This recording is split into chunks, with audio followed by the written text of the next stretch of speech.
Hello, hello. Welcome back to Let's Talk Ray Bradbury. If you've not subscribed to our channel, please do. Alright, we are continuing Let's Talk Ray Bradbury today with another short story review. This story is The Wish, which first appeared in the 1973 edition of Woman's Day, of all places. This is story number 83 of 100 in the Bradbury Stories collection.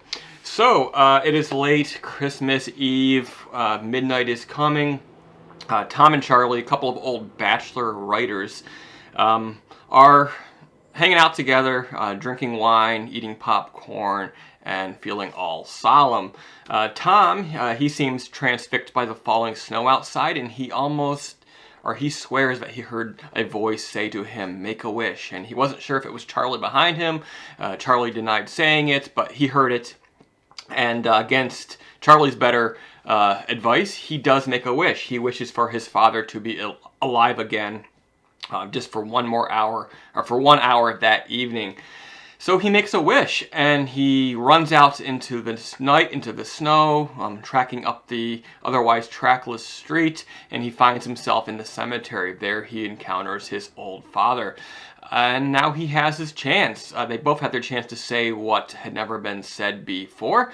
And for most of the hour, they waste it because they are speechless. And then finally, they manage to say each to each other, "I love you." And it's almost humorous the way his dead father sort of like, "I love you," sort of like in the movies where, it's like, say I love you, and the person can't do it. It's actually kind of like that. And then Tom goes home, and he nestles in his bed, and the night ends, and yada, yada, yada.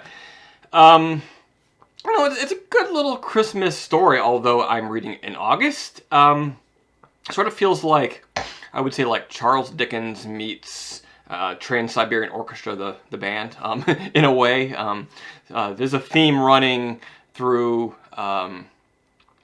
Trans-Siberian Orchestra's Christmas albums about making wishes and also what can happen within the magic of Christmas night. And it certainly feels like that in a small kind of way.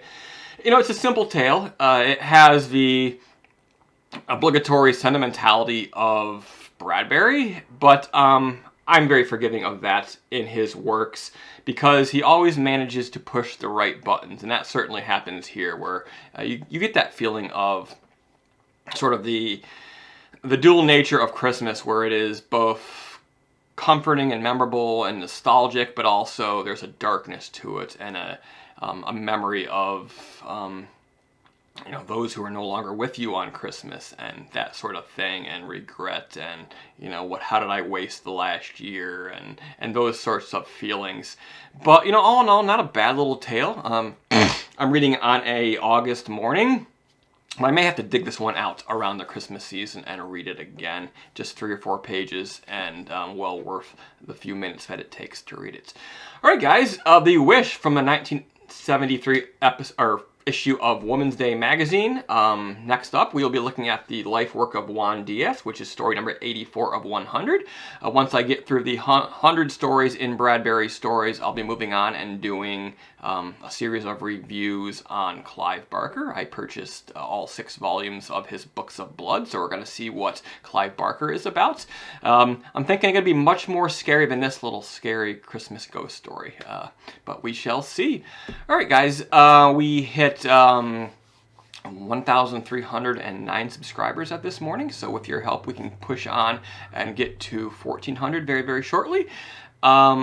Please give this video a thumbs up. If you have something positive or constructive to say, leave it in a comment below, and I'll see you again soon.